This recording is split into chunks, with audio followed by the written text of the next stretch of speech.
Good morning students. BA second year, विषय समाजशास्त्र। आज इस विषय के अंतर्गत पिछड़ा वर्ग टॉपिक में ये तीसरा वीडियो मैं बना रही हूँ। इसमें राष्ट्रीय पिछड़ा वर्ग आयोग के बारे में आज हम अध्ययन करेंगे। अनुच्छेद 340 में ये प्रावधान है कि पिछड़ा वर्ग की दशा में सुधार करने के लिए राष्ट्रपति आयोग का गठन कर सकता है। ये ऐसा हमारे संविधान में दिया गया है। तो राष्ट्रीय पिछड़ा वर्ग आयोग जो 2018 में इसका गठन किया गया, राष्ट्रपति ने अन्य पिछड़ा वर्ग आयोग को संवैधानिक दर्जा प्रदान करने के लिए अगस्त 2018 में 123वें संविधान संशोधन को मंजूरी दी और 102वें संविधान संशोधन के तहत संवैधानिक दर्जा मिलने से सिविल न्यायालय के समकक्ष अधिकार दिए गए। अब यहाँ पर ये बात आती है कि जब 2018 में 123वें संविधान संशोधन को मंजूरी दी तो इसमें 102वें संविधान संशोधन के तहत संवैधानिक दर्जा कैसे मिला। इसमें ऐसा होता है कि कुछ संशोधन जो होते हैं वो पेंडिंग रह जाते हैं, तो उससे जो पीछे वाला जिसका नंबर आ जाता है वो आगे आ जाता है। इसी के तहत ये 102वें संशोधन ये इसको मंजूरी मिली। तो इस तरीके से राष्ट्रीय पिछड़ा वर्ग आयोग जो है अधिनियम 2018 में आने के बाद राष्ट्रीय पिछड़ा वर्ग आयोग अधिनियम 1993 को निरस्त कर दिया। जब आगे का कोई भी आयोग बन जाता है तो स्वतः ही पीछे का आयोग निरस्त हो जाता है। तो अब इसके गठन कैसे किया गया? गठन जो है वो अनुच्छेद 338 बी के तहत राज्य पिछड़ा वर्ग आयोग का गठन किया गया। 338 बी क्यों आया? क्योंकि 338 एससी से संबंधित था और 338 ए अनुसूचित जनजाति से संबंधित था। इसलिए जब पिछड़ा वर्ग आया तो पिछड़ा वर्ग के लिए 338 बी बना। इसकी संरचना कैसी हुई? संरचना में इसके 5 सदस्य रखे गए, एक अध्यक्ष, दूसरा उपाध्यक्ष और 3 जो थे वो सदस्य रखे गए। जो 3 ये सदस्य रखे गए ये सामाजिक क्षेत्र से लिए गए।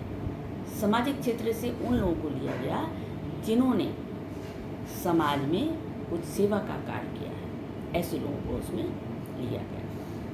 योग्यता क्या रखी गई कि राष्ट्रपति द्वारा निर्धारित रखी गई योग्यता, और नियुक्ति भी किसने की?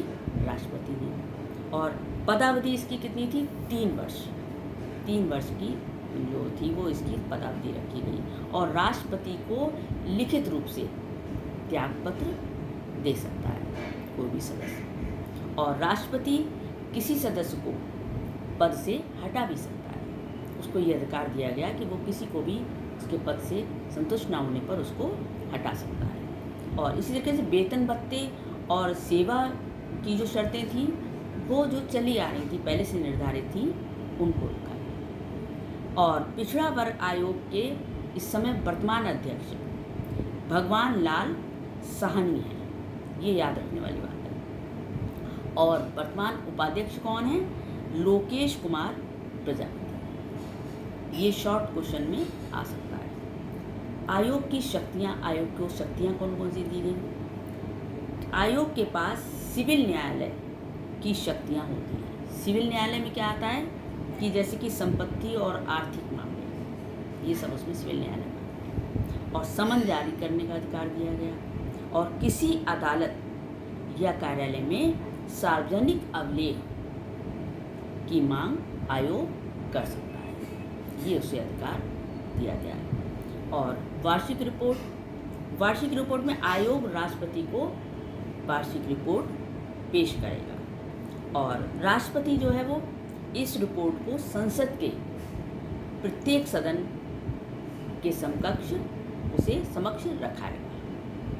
प्रत्येक सदन मतलब लोकसभा और विधानसभा। और राज्यों से संबंधित मामलों में रिपोर्ट की एक प्रति राज्यपाल को दी जाएगी। जैसे किसी राज्य से संबंधित है तो उस राज्य के राज्यपाल को उसकी रिपोर्ट की एक कॉपी दी जाएगी और राज्यपाल जो है वो विधानसभा के समक्ष उसे रखवाएंगे या रखवाते हैं। इसी तरह से आयोग पिछड़े वर्ग की केंद्रीय सूची में जातियों को शामिल कर सकता है। मतलब आयोग को ये अधिकार है कि वो पिछड़े वर्ग की किसी भी जाति को, मतलब जो उसे ठीक लगे, जिसे वो समझेगा कि ये कमज़ोर है सामाजिक और शिक्षा के स्तर से वो कमज़ोर है, तो ऐसे किसी भी जाति को वो केंद्रीय सूची में उसे डालने का अधिकार है आयोग। और आयोग क्रीमी लेयर की सीमा निर्धारण हेतु सरकार को सलाह दे सकता है। क्रीमी लेयर कौन सी कहलाती है?